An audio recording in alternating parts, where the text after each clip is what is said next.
Olá, olá, bom dia, está no ar mais um vídeo no meu canal e hoje eu estarei falando aqui da ciência e religiosidade na era vitoriana. E o objetivo da nossa aula é examinar a questão do progresso científico e da religiosidade no século XIX, entender as tensões e correspondências entre ciência e religião no âmbito da sociedade burguesa e da expansão do capital. Esse é o objetivo da nossa aula de hoje e eu começo aqui com a introdução. A famosa e controversa frase do cientista social, economista e filósofo Karl Marx, a religião é o ópio do povo, o que ele quis dizer com isso? Talvez seja uma das mais conhecidas e repetidas afirmações da sociedade humana. Ópio significa a religião provoca adormecimento no povo. É isso que ele quis dizer. Ela se encontra na obra Crítica da Filosofia dos Direitos de Hegel, publicada em 1844. Com ela, Marx queria apontar para a necessidade de libertar o ser humano da felicidade ilusória. Quer dizer o quê? Ilusória significa ilusão. Felicidade e ilusão, você se iludir com a felicidade. Obra dos credos religiosos para o que ele chamava de felicidade real. Embora filho de judeus convertidos ao luteranismo, Marx tornou-se ateu em sua juventude e acabou por realizar a melhor crítica da religião feita pelas ciências humanas por volta da metade do século XIX. A crítica de Marx acontece em um contexto extremamente problemático para a religião no Ocidente, particularmente para a cristã em suas duas vertentes mais importantes, o catolicismo e o protestantismo. As ciências físicas, biológicas e sociais atingiram na era vitoriana níveis de sofisticação extraordinários, pondo contra a parede os antigos e até então quase inquestionáveis dogmas do cristianismo. A frase dura de Marx resumia toda uma má vontade racional dos saberes científicos para com a religião ocidental. Pressão essa que se abateu sobre uma sociedade contraditória, costumeiramente fiel aos cânones do cristianismo, mas certamente disposta a encaminhar novas formas de encarar a vida sem a ajuda dos elementos chamados popularmente de sobrenaturais. A presente aula se propõe a examinar, a nossa aula de hoje propõe examinar os conflitos da ciência com as diferentes religiões professadas na Europa e nos Estados Unidos, ao tempo de Marx e de outros cientistas críticos. Reconhecemos que tais conflitos se expunham à luz dos interesses da burguesia e da necessidade que o capitalismo tinha tanto da religião quanto da tecnologia resultante da ciência. Eu quero dizer a vocês que aqui, no decorrer da leitura, eu falei sobre, eu citei a palavra luteranismo. O que isso significa, a palavra luteranismo? Luteranismo é o conjunto de ideias e doutrinas de Martinho Lutero, de 1483 a 1546, teólogo e reformador alemão. Esse é o significado de luteranismo. Luteranismo é um conjunto de ideias e doutrinas do Martinho Lutero, né? Que foi descrita por ele, que foi elaborada por ele mesmo. Por ele mesmo. Agora eu vou estar falando aqui da avalanche do conhecimento científico. Agora eu vou falar o nome de 3 personagens muito importantes nessa era do avalanche, né? Esses 3 cientistas, essas três pessoas são de muita importância se tratando da ciência, né? Darwin, Marx e Freud. São esses 3 homens muito importantes na ciência. E é deles que eu estarei falando aqui na aula de hoje.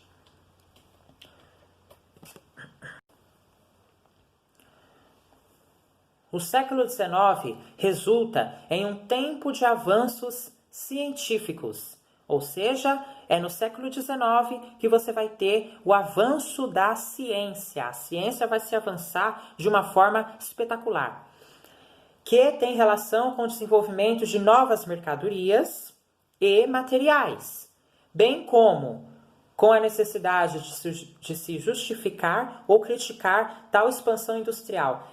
Renato Ortiz, 1991, ele nos lembra, usando literalmente as palavras de Bertrand Gilles,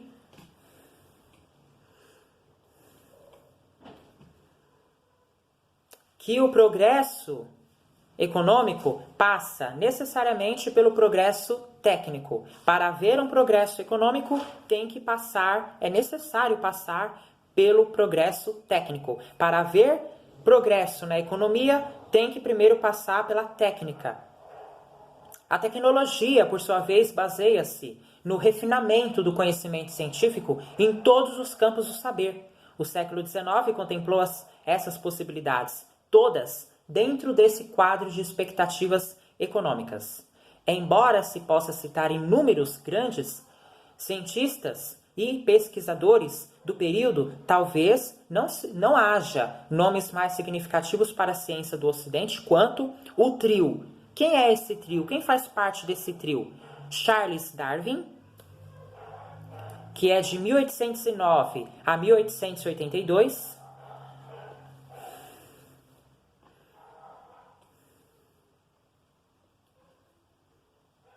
Karl Marx, de 1818 a 1883. E Sigmund Freud, de 1856 a 1939. O primeiro, Charles Darwin, ele era um inglês, foi o responsável em desenvolver estudos sobre as origens das espécies e a compor a teoria da evolução. Foi ele, Charles Darwin, que compôs a teoria da evolução.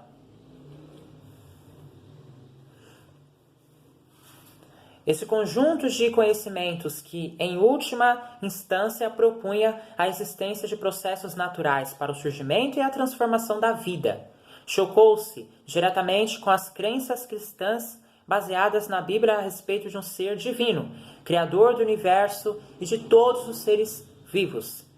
Marx, agora falando do Marx, foi um pensador alemão, por sua vez, ao propor o materialismo dialético, na qual já falei aqui no meu canal, né?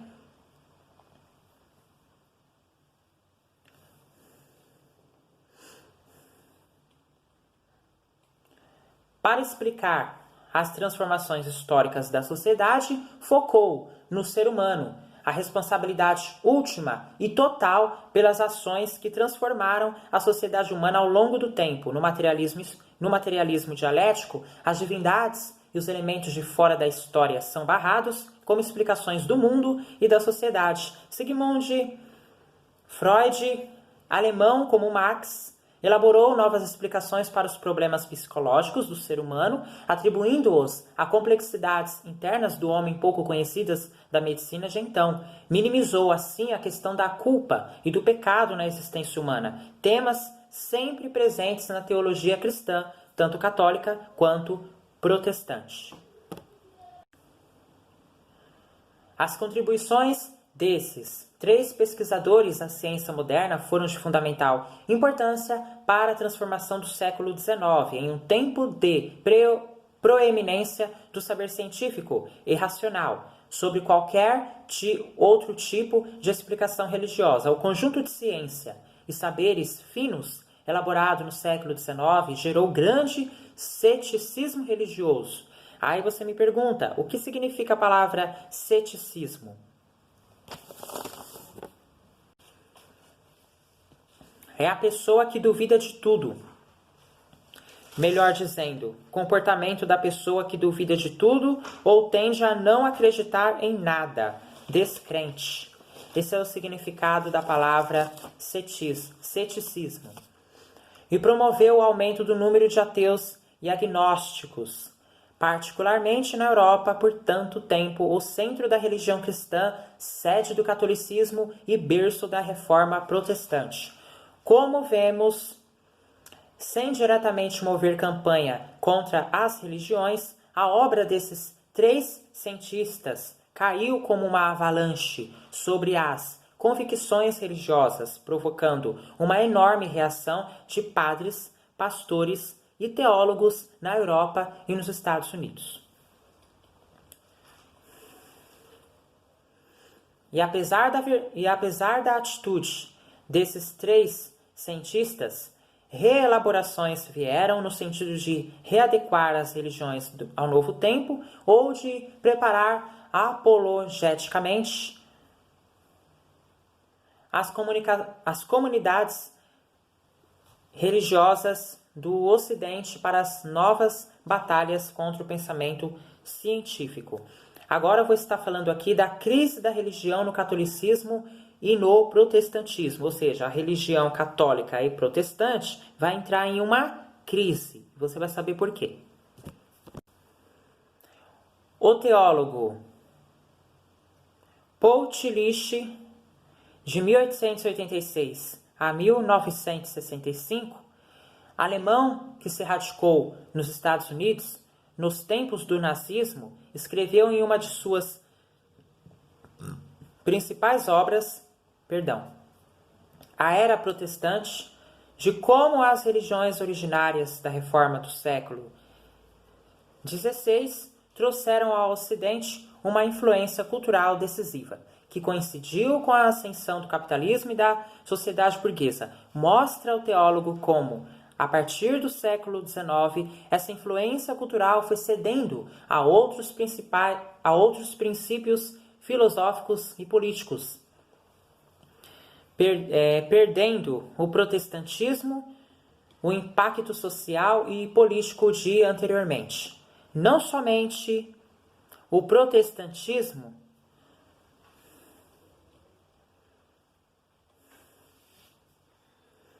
mas também a religião católica sofreu os impactos da modernidade. No catolicismo, em particular nos países onde essa religião era majoritária, caso da França, Portugal, Espanha e Itália, novas devoções surgiram como forma de manter a fé atraente às velhas e novas gerações de fiéis e de resistir ao racionalismo proveniente dos países de fala inglesa e germânica. Devoções como a do Sagrado Coração de Jesus, voltadas para a classe média, buscavam filiar seguidores apelando romanticamente para o aspecto sacrificial da vida religiosa.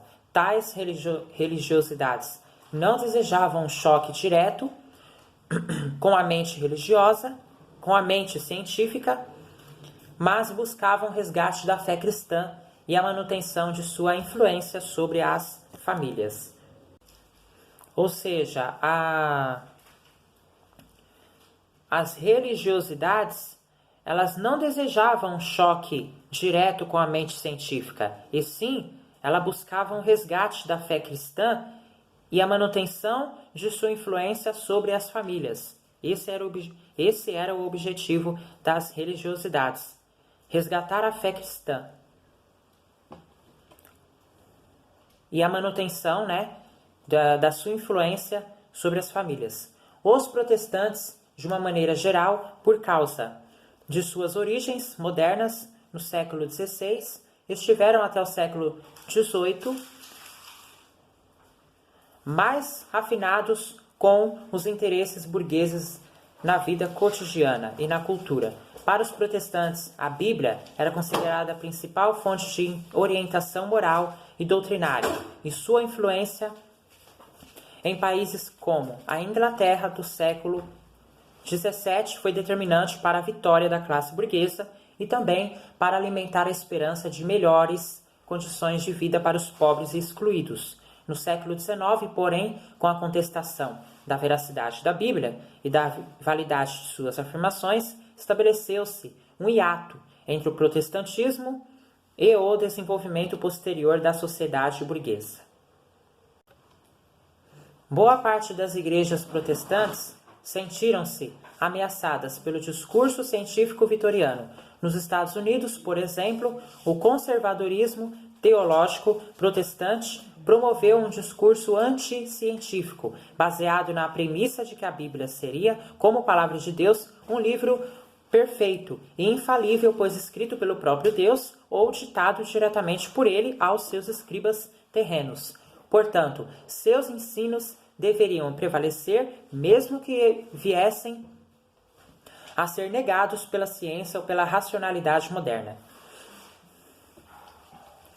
Entre católicos e protestantes vitorianos, porém, surgiram tendências bastante diferentes que procuraram incorporar as críticas da ciência moderna à religião.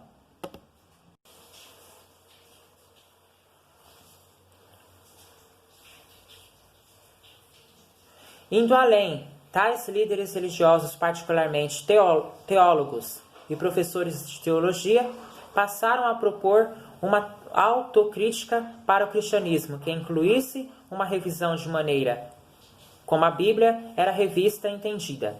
Dentre eles, citamos os teólogos protestantes alemães.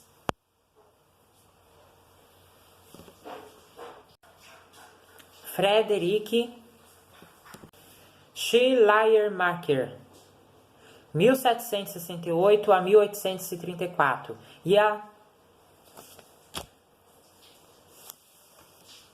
e Adolf von Harnack, 1851 e 1930, bem como o teólogo católico francês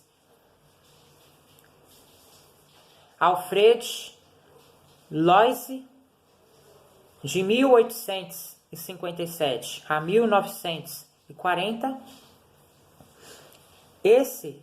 essa tendência, conhecida como liberalismo teológico, aplicou os métodos literários e históricos para ler a Bíblia, procurando entendê-la de maneira menos mística. O liberalismo teológico, por causa desse procedimento autocrítico, foi duramente combatido pelos setores conservadores tanto na Igreja Católica quanto nas diversas denominações protestantes. As principais resistências ao liberalismo teológico protestante nos Estados Unidos iniciaram, em fins do século XIX, um movimento de defesa da Bíblia, que haveria de desaguar no fundamentalismo protestante do século XX. Ou seja, o que significa a palavra liberalismo teológico? Descreveu a autoridade da Bíblia, o liberalismo teológico. Então, o liberalismo teológico é quando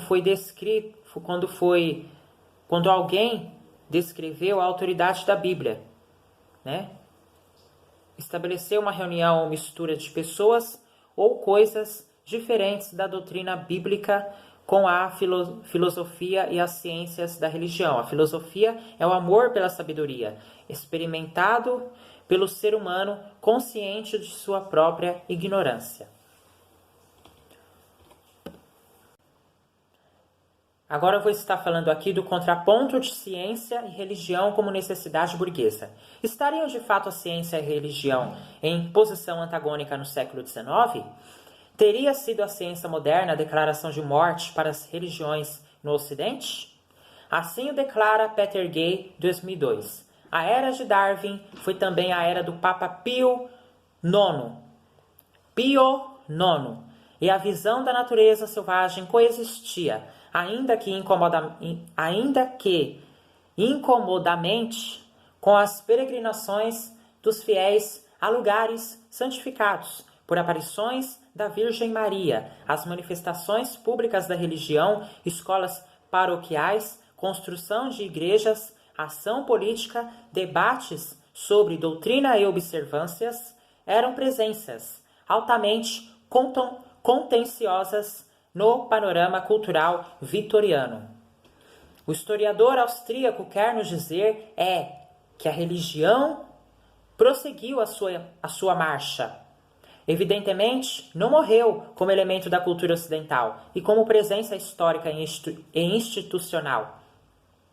Os movimentos internos pelos quais o catolicismo e o protestantismo, ou seja, os evangélicos e os protestantes, passaram a reforçar o discurso radical e defensivo, mas também possibilitaram que as grandes religiões cristãs enxergassem a modernidade. Os temas contemporâneos entraram, em definitivo, em suas agendas teológicas e os discursos dos ministros religiosos passaram a incluir cada vez mais frequentemente as temáticas do mundo moderno, sem perder o tom fundamental da religião, que é a expressão da fé no divino. Porque a religião, ela expressa a fé. A fé em quem? Em Deus, que é um ser divino, que não morre, vive para todo sempre. Lembremos também que outras religiões e expressões de fé surgiram ao longo do século XIX, nos diversos recantos do mundo ocidental. Fenômenos como o sincretismo, ou seja, a elaboração religiosa que se faz com elementos de diferentes religiões, tornaram-se frequentes, em particular na periferia do Ocidente, como no Brasil. Este quadro nos revela que o capitalismo jamais quis extirpar a religião da sociedade burguesa, pois a religião é um elemento importante no controle da sociedade e no estabelecimento dos hábitos desejados pelas classes dominantes. O fenômeno do século XIX aponta para uma necessária acomodação entre a religião e o saber científico no mundo burguês. Particularmente, a classe média viu-se colhida por esse grande conflito. Qual é esse grande conflito? O de ter de apurar seu cotidiano com base na religiosidade de seus membros, em meio a um discurso cada vez mais racional e pragmático, promovido nas escolas e no ambiente de trabalho. Um choque inevitável, mas também proposital, constituindo-se em mais um elemento contraditório, produzido pelos valores burgueses, que, em última instância, eliminam a compreensão clara da realidade no cotidiano das classes submetidas a tais valores. E agora, concluindo a nossa aula, a nossa matéria de hoje. Só que antes, eu quero falar para vocês qual é a diferença entre protestantes e evangélicos. O nome protestante provém dos protestos dos cristãos do século XVI contra as práticas da Igreja Católica. Em alguns países, especialmente no Brasil, o termo protestante foi substituído por evangélico, que antes, protestante, eram pessoas cristãs do século XVI que protestavam contra as práticas da Igreja Católica. Agora, protestante, no Brasil, protestante foi substituído por evangélico, retirando a conotação polêmica da palavra e dando uma característica mais positiva e universal. Então, hoje, protestantes são os evangélicos. Todo evangélico é protestante. Vimos nesta aula que a religião e a ciência no mundo vitoriano puseram-se em franco conflito. Ainda hoje, muitos, talvez a maioria das pessoas, mantém essa impressão, ou seja, a de que as ideias da ciência agridem a religião, porque a ciência não pensa como a religião pensa. A religião tem um modo de ver diferente a ciência tem um modo de ver diferente da religião. A ciência pensa de uma forma, a religião pensa de outra. A ciência tem um ponto de vista diferente da religião. Porque a ciência, ela acredita na ciência. né? Ou seja, a ciência, ela acredita, ela vai muito pela ciência, né? Tudo é a ciência, tudo é o fazer do ser humano, né? Então a ciência, ela não vai acreditar em Deus, ela vai acreditar nos seus métodos científicos, tá? Agora a religião já crê em Deus. A religião, ela crê em Deus, ela posta a sua fé em Deus. A ciência, ela acredita nos seus métodos científicos e também experimentações químicas, tá? Então a ciência, ela não tem muito esse negócio de fé. Ela vai mais pela ciência. Pelo que ela faz, ela acredita pelo que ela está fazendo. Ela acha que o que vai trazer a cura é o que ela está implantando. E não sobre fé, que Deus vai curar. Não, a ciência não crê em Deus. A ciência, ela acredita, ela tem outra forma de acreditar, que é o remédio que vai curar, né? Então, a ciência e a religião, elas, no mundo vitoriano, elas tiveram um conflito por conta disso, né? Então, ainda hoje, muitos talvez, a maioria das pessoas, mantém essa impressão. Ou ainda age que as ideias da ciência agridem a religião e visam sua destruição. É fato de que esses discursos de oposição entre ciência e fé religiosa são frequentes e seus respectivos defensores procuram mostrar a inviabilidade do convívio entre elas. Vimos também que, olhado o problema em perspectiva histórica, o discurso racional da ciência e o discurso sobrenatural da religião fazem parte do mesmo pacote da ideologia burguesa, que se consagrou no século XIX como fundamento da cultura de uma época. Assim, o conflito da ciência e da religião é, no mundo burguês, necessário para a manutenção da ordem capitalista. Portanto, não antagônicos, se levantarmos em conta o resultado final buscado pela burguesia real. E por hoje é só. Esse foi o tema de hoje, espero que vocês tenham gostado. Muito obrigado pela sua companhia, audiência de hoje. Se você não é inscrito no canal, se inscreve no canal, ativa o sininho para receber todas as notificações quando tiver vídeo novo no canal. Se você gostou, já deixa seu like. Eu fico por aqui e tchau, pessoal. Até amanhã. Valeu, pessoal. Tchau.